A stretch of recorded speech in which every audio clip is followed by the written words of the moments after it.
गर्मी मत दिखाइए यहाँ पे, इसीलिए बोला जा रहा है ये सदन है, सदन की मर्यादा का पालन करिए और पालन करना सीखिए। क्या आपने कभी किसी से प्यार किया है? देखिए, मैं एक सन्यासी हूँ, मैं केवल भारत माता से प्यार करता हूँ और मुझे लगता है कि इन सब बच्चों को प्यार करता हूँ।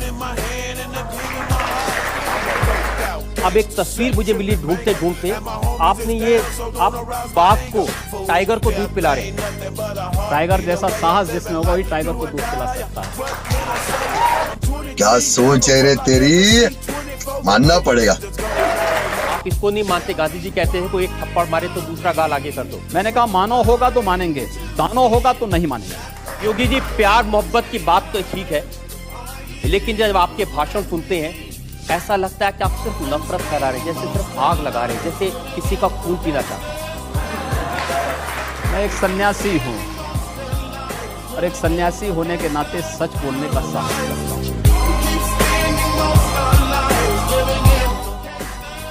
में कहा गया है, पूरा वक्तव्य सामने आएगा, मुझे लगता है उस पर ज्यादा बेहतर तरीके से बोलूं। चलिए, आपको मैं पूरा वक्तव्य सुना देता हूँ। आपका ऐसी क्या बात है?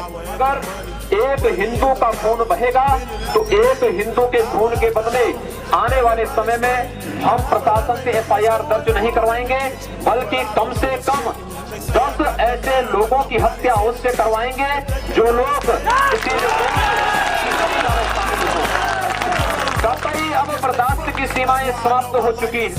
मजा आया, और मैं ये जो मजा है हिंदुस्तान के हर व्यक्ति को देना चाहिए। फ्लो में बोल रहे हैं आप।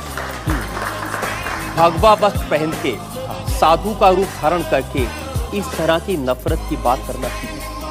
देखिए, मैंने उस बात को कंडीशनल कहा है। तू समझा? हाँ। नहीं, तू समझा नहीं।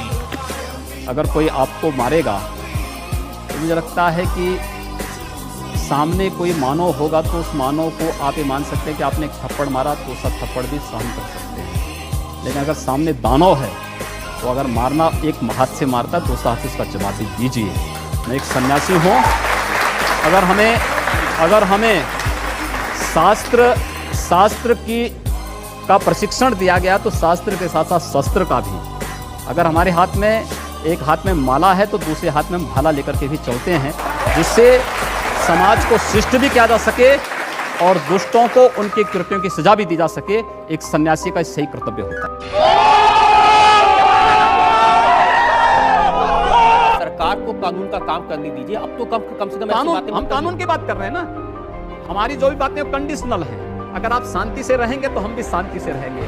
आप विकास पर ध्यान देंगे तो हम तो विकास में आपको और सपोर्ट करने वाले हैं। और अभी तो रुको, क्लाइमैक्स अभी बाकी है। आप चाहता हूँ सिर्फ आप जनता से आज इतना वादा कर दें कि आप इस तरह के भड़काने वाले बयान नहीं देंगे, आप आग लगाने का काम नहीं करेंगे और वाकई में सबको साथ लेके चलेंगे।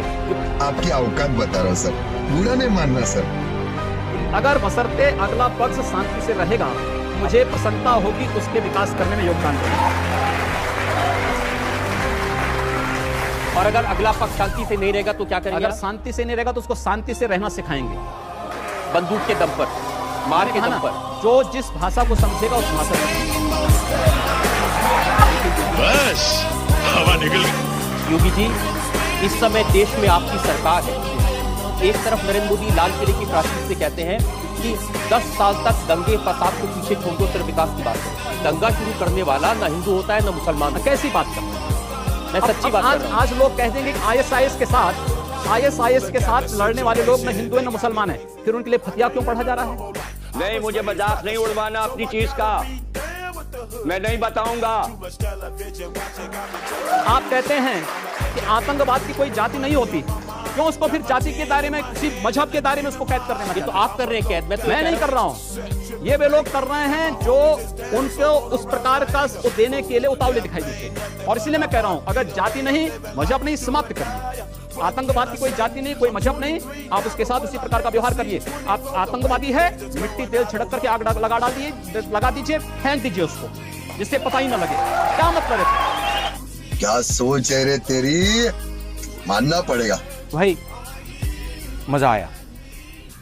योगी जी, मुझे थोड़ा सा अजीब लग रहा है कि एक योगी से, एक बहन से मैं प्यार मोहब्बत इश्क की बात कर रहा हूँ, लेकिन कुछ मामला ही ऐसा है। योगी आदित्यनाथ प्यार मोहब्बत पर पाबंदी लगाना चाहते हैं।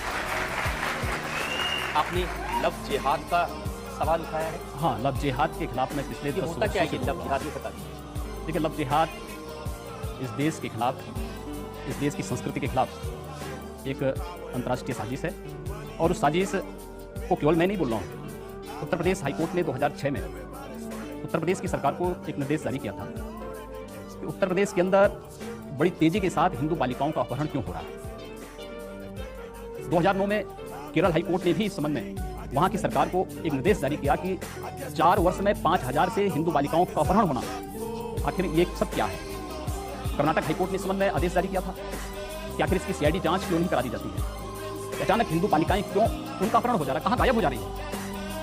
केवल ये 2 लोगों का आपसी प्रेम होता तो कोई बात नहीं, करें, आपसी सहमति से हो तो ठीक, लेकिन छल छद्म के आधार पर नहीं, धोखे के आधार पर नहीं।